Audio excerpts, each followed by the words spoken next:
प्रमाण तुमको वेद में उपनिषद में कहीं नहीं मिलेगा। तो ताको प्रमाण नहीं मिले तो बाको एक और प्रमाण है। क्या प्रमाण है कि त्रिदोष शून्यतम शुद्ध वस्तु लक्षण, माने दो वस्तुओं का अव्याप्ति अव्याप्ति असंभव के रूप में मिलान नहीं हो। तो इस विधि के अनुसार सपना और मिथ्या एक ही बात होती है। कैसे कि सपना जो होता है ना, वो सपना प्रतीत तो होता है और वास्तव में होता नहीं है। और मिथ्या वस्तु बोले मिथ्या वस्तु भी प्रतीत होती है और वास्तव में होती नहीं है। तो यहाँ कोई अतिव्याप्ति दोष नहीं लग रहा है, इसलिए एक ही बात है। तो बोले फर्क कैसे बोलो? बोले फर्क ऐसे बोलो कि सपने की वस्तु को उपादान कारण तो अविद्या के साथ में निद्रा दोष है, और जागृत की वस्तु के साथ में अज्ञान तो उपादान कारण है, पर निद्रा दोष सहायक नहीं है।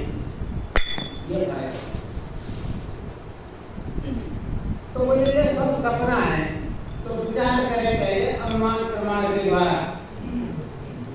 तो हमने अनुभव अपना सत्य है भजन गलत सब सपना। तो अनुमान प्रमाण बात से तो ये व्यवहारिक प्रपंचों मिथ्या दृश्यत्वादि यत्र यत्र दृश्यत्वम तत्र तत्र मिथ्यात्वम यथाशक्ति रूप पे। माने व्यवहारिक प्रपंच कैसा है? बोले मिथ्या। बोले कैसे जान लिया कि मिथ्या है? बोले दृश्य होने से जो वस्तु दृश्य होती है वो मिथ्या होती है, ये नियम है। यत्र दृश्यत्वम तत्र तत्र मिथ्यात्वम, जो वस्तु दृश्य होती है वो वस्तु मिथ्या होती है। बोले कैसे कह रहे हो? कोई दृष्टांत उदाहरण है? बोले यथा शुक्ति रूपवत। यथा माने जैसे, शुक्ति माने सीपी में, रूप माने चांदी, जैसे सीपी में चांदी भासती है ऐसे ही ये सब भासता है पूरा का पूरा जगत। पूरा का पूरा जगत जेवरी में सर्प की तरह भास रहा है, सीपी में चांदी की तरह भास रहा है। इस तरह से प्रतीतमान हो रहा है। एक हमारे भैया के ऊपर है कि बंगा को पुत्र गंधर्व नगर में प्रसिद्ध भयो, आपके पियन कुमरन वाल कुछ गायो है, और राह में खरगोश ने सींग ने छेद गयो, गयो तक रज्जू के सर्प डस खायो है। नर झूठ नरो पुष्प औषध बताए दीनी, सीपी में चांदी ने खरीदा जो बुधायो है। कहे तो विज्ञान ये ऐसो ये झूठो गयो, वेद और शास्त्र और शंकर ने गायो। माने मिथ्या की और सत्य की स्थिति एक समान है। सत्य क्या है? बोले परमात्मा।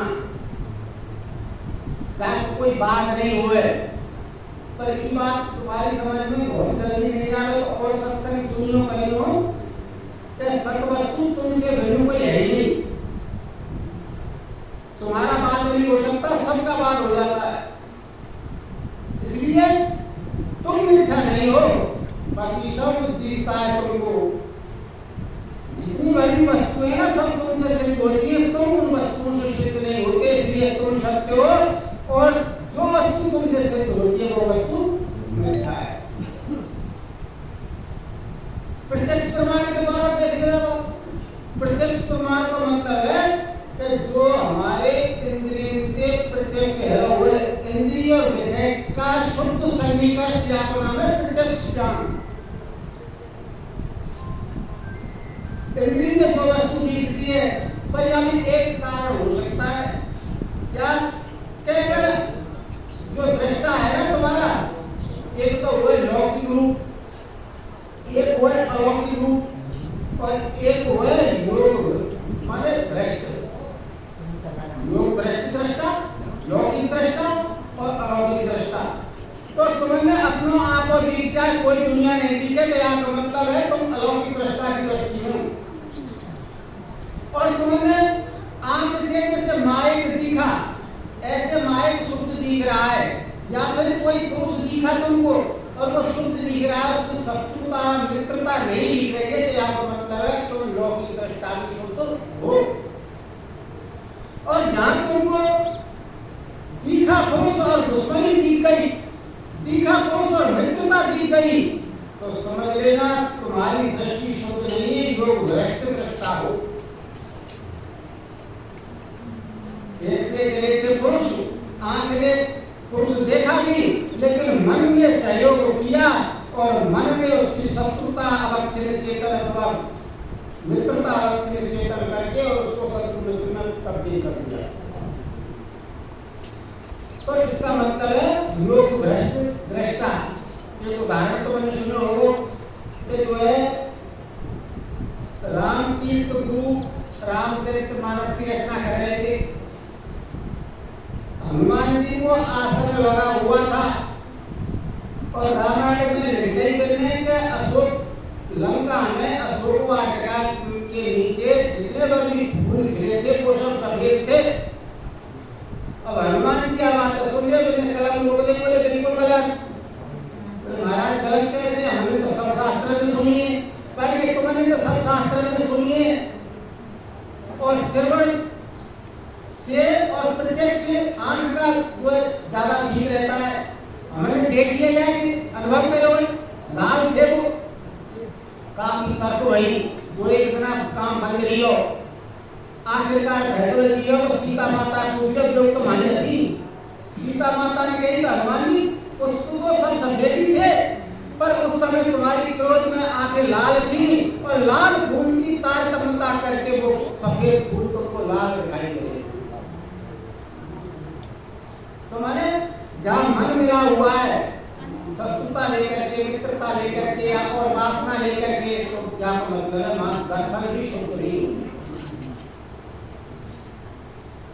अनुपलब्धि प्रमाण के द्वारा हम इस बात को जान सकते हैं। जैसे कोई आदमी, एक आदमी अध्यक्ष जी ने कई संचालक जी से बोले भैया यार कमरा में हमारी एक पुस्तक रखिएगा लाती हूँ। संचालक जी गए, पुस्तक नहीं मिली, पुस्तक का अभाव देखा, उल्टे लौट के आए। अध्यक्ष ने कहा पुस्तक मिली, बोले महाराज पुस्तक का अभाव है। पुस्तक का अभाव कैसे जाना, बोले अनुपलब्धि प्रमाण के द्वारा उपलब्ध नहीं। अच्छा, तो मैंने अनुपलब्धि प्रमाण हो गया, अभाव हो गई प्रमाण, जो जान हुआ तो हो गया प्रमाण।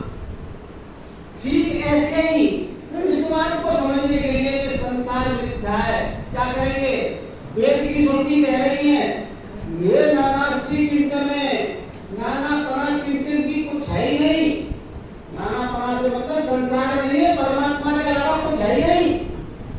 एक ब्रह्म द्वितीय नास्ति, वेद की श्रुति है, कोई विकास नहीं सकता। अध्यक्ष महोदय बोले भाई वेद की श्रुति तो कह रही है तो कुछ नहीं है परमात्मा के अलावा, नानापना। पर बात समीकरण मन में बैठ ना रहो, बोले क्यों ना बैठ रहो, बोले क्यों ना बैठ रहो, कैसी माइक है, ढोलक है, ये पुस्तक है, ये सब प्रत्यक्ष है।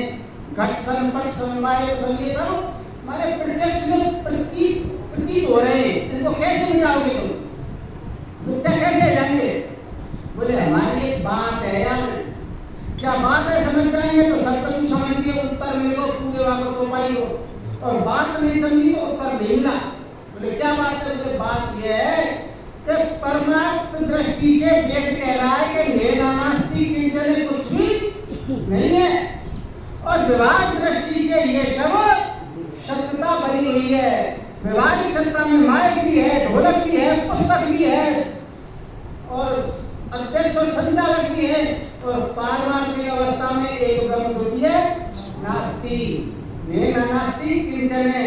तो ये बात जब समझ में आती है तो ये बात का उत्तर मिल जाता है कि उमा कहूँ में अनुभव अपना और सत्य है भजन जगत सब सपना।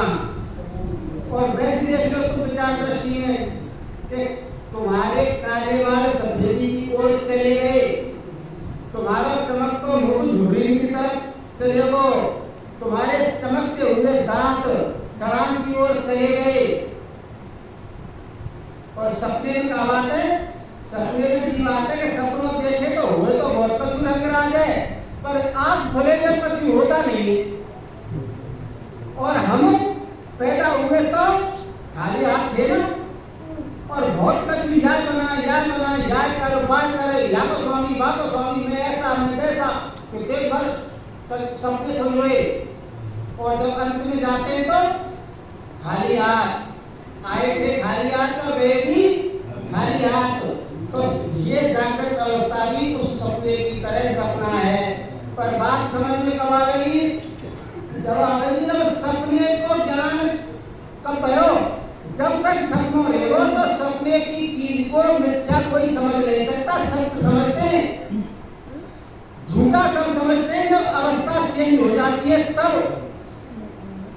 ऐसे ही ये जागृत जो अवस्था है, ज्ञान जो अनुभव कर रहे हो तुम, वहां में जागृत अवस्था के अंतर्गत तुम सत्य ही समझोगे, हर वस्तु को मिथ्या नहीं समझ सकते। पर सत्य कब समझेंगे? बोले जागृत अवस्था रहेगी जब तक। और मिथ्या कब समझ में आ गई कि जागृत के पदार्थ मिथ्या है? बोले जब जब अवस्था बदल जाएगी तब। जागृत अवस्था के बाद में अवस्थाओं से जुड़ती तुरीय अवस्था, वेद का साथ करने से, गुरु का साथ करने से, तत्वदर्शियों का साथ करने से ये अवस्था तुरीय अवस्था में परिणत हो जाती है। बात समझ में आ जाती है। एक बार